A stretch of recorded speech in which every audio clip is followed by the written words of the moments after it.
यह कार्यक्रम 9 दिवसीय कार्यक्रम 24 फरवरी से लगातार चल रहा है।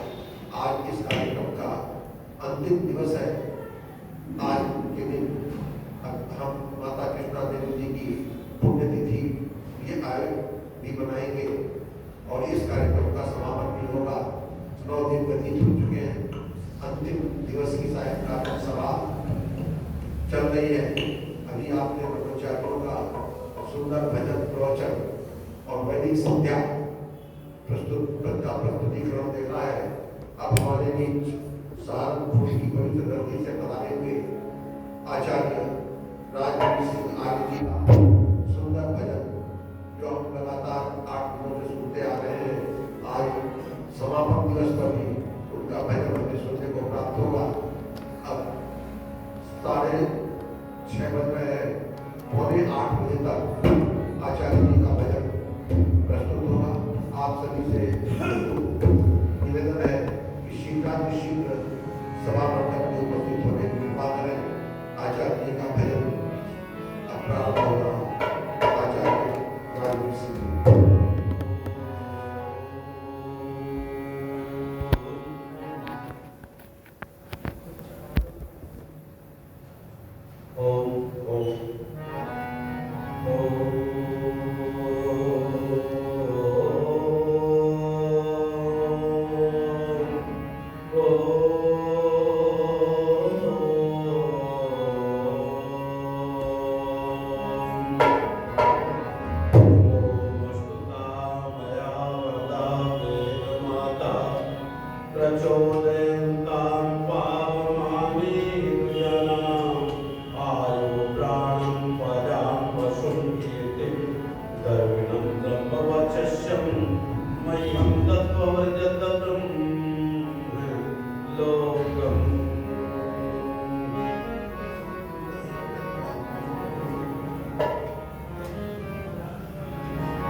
जा सके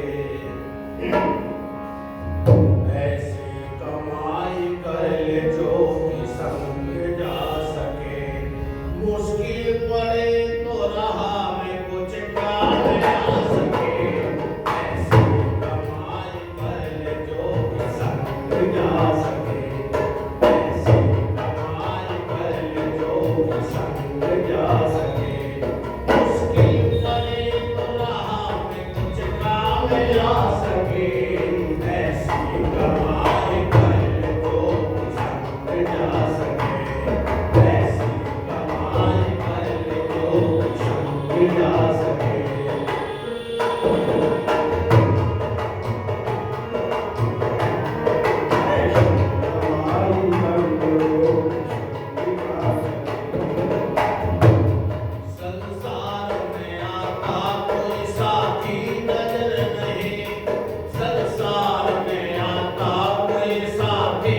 शिवदत्त पांडे जी महाराज, वेस्ट मंच के संचालक सम्माननीय हमारे डॉक्टर साहब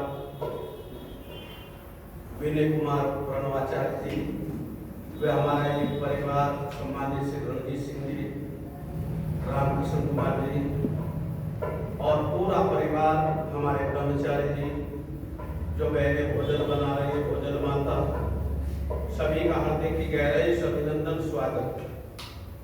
देखना ये 9 दिनों की कथा, प्रभु श्री राम के नाम की कथा, वेद कथा, धर्म कथा आपने सुनी 9 दिनों तक, और 9 दिनों के पश्चात आज ये समापन समारोह है इस वर्ष का। और कहते थे अंतिम किसी का नहीं होता है, ये समापन समारोह है। संपन्न हो जाता है फिर शुरू कर देते हैं, संपन्न हो जाता है फिर जो किसान खेती काट लेता है, थोड़ा कहता है अब की बार अंतिम खेती है, वो फिर बो देता है। अगले साल के लिए थोड़ा थोड़ा करके मुठिया सेवा जिसको हम कहते हैं, थोड़ा थोड़ा अपने माता पिता के लिए, दादा दादी के लिए, अपने पितरों के लिए, देवताओं के लिए, देवियों के लिए भोगरास निकाल करके इकट्ठा करेंगे। फिर यज्ञ में इसी प्रकार से ये हमारा जिसको हम कहते हैं सनातन हमारी संस्कृति है। ऐसे ही आज ये समापन समारोह और जिसमें पूजा माता श्रीमती स्वर्गीय कृष्णा देवी जी का आज ये श्रद्धांजलि भी कहेंगे इसको, और इसको यादगार, क्योंकि साल में नए तरोताजा हो जाना, और वो आत्मा जहाँ भी रहती है वो हमें देखती रहती है कि हाँ ठीक है मेरे बच्चे देख रहे हैं, मेरी भी पूजा हो रही है। जैसे हम राम की पूजा करते हैं ऐसे माता पिता की अपने भी करें, अपने पूर्वजों की करते आए, क्योंकि तभी जाकर के इस भारतीय संस्कृति को जीवित रख सकते हैं। मैंने 4 लाइन, और ये सबको मालूम है कि ये सब का बनना बिगड़ना शरीर का ये प्रकृति का नियम है, इसे कोई टाल नहीं सकता। आइए मैंने एक गीत आपके सामने रखा, ऐसी कमाई कर ले जो कि संग जा सके, मुश्किल पड़े तो राह में कुछ काम आ सके। देखना जिन्होंने शुभ कर्म किया है, शुभ कर्म कमाई इकट्ठी की है, बैंक बैलेंस उसके साथ में नहीं जाता है। सोना चांदी हीरे मोती जवाहरात महल मकान जितने भी जो कुछ है, ये धन कोई भी साथ में जाने वाला नहीं है। जाता है तो केवल मानव का शुभ कर्म। कहते हैं एक राज्य के अंदर राजा का नियम था कि हर पंचवर्षीय योजना के बाद में जब भी यहाँ तो चुनाव होता है, लेकिन वो चुनाव एक अलग तरीके का था। कहते हैं बुजुर्गों नौजवान साथियों कि वहां का एक नियम था, जब राजा मरता था तो वहां का सामने जो सबसे पहले कोई भी उसके सामने आता था उसको राजा बनाते थे। लेकिन 5 वर्ष के बाद में अगर बनाना पड़ता था तो चुनाव क्या था कि एक नहर थी, बहुत बड़ा दरिया था, दरिया के पार झाड़ झंखाड़ थे, वन था, वनखंड था, उसमें शेर चीते बड़े बड़े भयानक जीव जंतु रहते थे, हिंसक जो जाते उसको मार देते थे। और ये नदी पार करके जाना पड़ता था, नाव में बिठाते थे कि भाई इसने 5 साल पूरे कर लिए, इसकी योजना पूरी हुई, अब इसको पार दिखाइए, यहाँ ये रहने के काबिल नहीं रहा। यही हालात चलता रहा कई बरसावे मिले थी। ऐसे सज्जन को किसी ने कह दिया जी अब कोई राजा बनने के लिए तैयार नहीं, मौत के मुंह में कौन जाए, किसी की हिम्मत ना पड़े जाने के लिए। कहते हैं इनके सामने जाकर के निवेदन किया कि जी अब आप यहाँ के राजा आप बन जाए।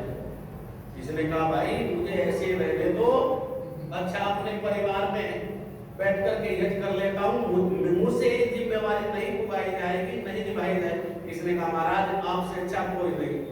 इसने कहा मुझे पता है आप मौत से डरते हो, मुझे मृत्यु का भय क्योंकि मैं जान चुका है मृत्यु क्या है। मृत्यु एक जीवन है और जीवन ही मृत्यु है। जन्म से मृत्यु, मृत्यु से जन्म। जो इस बात को जान लेता है वो निर्भीक हो जाता है, वो भव से, जिसको कहते हैं भवसागर पार, वो पार कर जाता है। कहते हैं इसको राजा बनाया। बैठते के साथ ही इसने आदेश किया कि जो नदी है ना बहुत गहरी जिसमें मगरमच्छ है, मानव की जान लेवा जानवर है, ये मार देते हैं, इस नदी का पुल बना आ जाए। अब राजा का आदेश कौन डाले, पुल बना दिया। पुल बना करके बढ़िया बढ़िया इंजीनियरों ने टॉप पुल बना करके कह दिया पढ़ली पार जाइए। ये अब महाराज क्या करना चाहिए कि अब पढ़ली पार ये जो झाड़ झंकाड़ है, बिगड़पन है, इसको साफ कीजिए। वो साफ कर दिया। अब क्या करें, इसमें बढ़िया आर्किटेक्ट को बुला करके बढ़िया सा महल बनाएंगे और यहाँ पर अच्छे अच्छे विद्वान लोगों पर ठहराना कीजिए। उनके यहाँ पर एक यजुवेदी बनाइए, एक गौशाला बनाइए, यहाँ पर एक पाठशाला बनाइए, एक पाठशाला बनाइए। सब कुछ बनाने के बाद में कहते हैं अब इसका ये 5 वर्षीय योजना पूरी होगी। होने के बाद में कि भाई अब तो मेरी पूरी होगी, अब किसी और को बनाओ। इसने कहा ठीक है महाराज, तो मैं जाऊं कि हाँ महाराज, ये तो अपना पुल के रास्ते से लोग तो डूबते और तीरते पार जाते थे, लेकिन ये पुल के रास्ते से पार बढ़िया यज्ञशाला है, बढ़िया गौशाला है, बढ़िया पाठशाला है, बड़ी भोजनशाला है। सारे में जाकर के फिर से ठीक इसी प्रकार से हमें भी इस जन्म में उस मुक्ति रूपी अर्थात मोक्ष रूपी पुल को साधना के द्वारा, भक्ति के द्वारा, अपने आसन प्राणायाम के द्वारा, समाधि के द्वारा वो पुल तैयार, फिर जाते हुए कोई दिक्कत न भय होगा न डर होगा। डर कब होता है, जब होता है कि ये मेरा है, ये सामान सारा मेरा है, ये माइक भी मेरा है। अरे तेरा माइक तू भी अपना नहीं है, जी तू भी। अगर चलते चलते मैंने देखा है कई लोगों के हाथ रुक गए, पैर रुक गए, शब्द मुख से नहीं निकल रहा है, शरीर पूरा है, आंखें हैं पर देख नहीं रही, कान हैं पर सुन। परम पिता परमात्मा का कितना बड़ा धन्यवाद। दोनों समय बैठ करके चिंतन करना चाहिए, क्योंकि जिसके पास एक होता है भाव, एक होता है अभाव। हमारे पास में अभाव नहीं है, वो भाव में है, इसलिए इसका रेट होना चाहिए। क्योंकि आप जानते हैं एक वस्तु होती है जिसका रेट होता है, एक वस्तु वेट होता है। सोने का क्या होता है जी, रेट होता है, उसका इतना वेट। लोहे का वेट होता है ज्यादा, रेट इतना नहीं होता जितना सोने का होता है। और आपका रेट भी है और वेट भी आपका दोनों है। आइए, क्योंकि समय हमारे पास में है।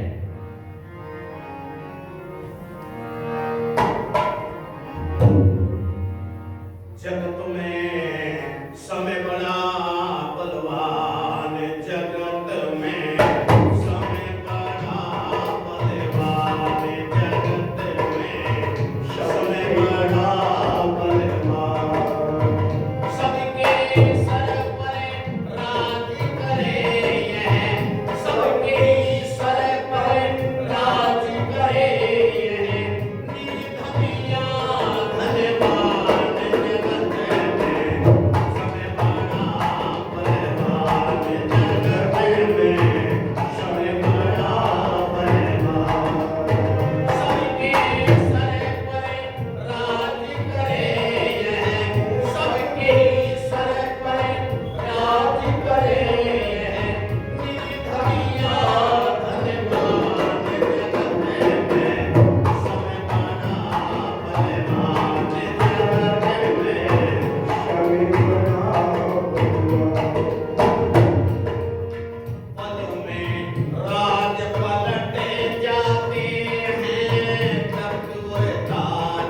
और उनके पिता साधना कर रहे स्वामी जी। बस अपने तीर से मरे हुए सर्प को उठाया और कहा ये पकड़ क्यों बैठा है यहाँ पर, उसके गले में मरा हुआ सांप डाल दिया। कितना मस्त हुआ। खड़े होकर के बेटे ने देखा तेरे पिता का तिरस्कार किया है, बस हाथ में जल लेकर के, हाथ में गंगा जल लेकर के सूर्य की ओर को देख करके कहा कि आज से 7वें रोज यही सर्प उसको मौत के घाट उतार देगा। बस मौत से भयभीत होकर के राजा कहाँ गया है, इसका नाम था परीक्षित, जो धर्म के घर में पैदा हुआ था, अभिमान उसको भी हो जाता है, ऐसी बात नहीं। कहते हैं तब चला और सुखदेव मुनि के चरणों में गया। 7 हमने तो यहाँ पर, आपने तो 9 दिनों की कथा, ऐसे ही 9 दिनों तक वेद कथा सुनी और सुन करके तब कहा प्रभु अब मुझे कोई चिंता नहीं है। बल था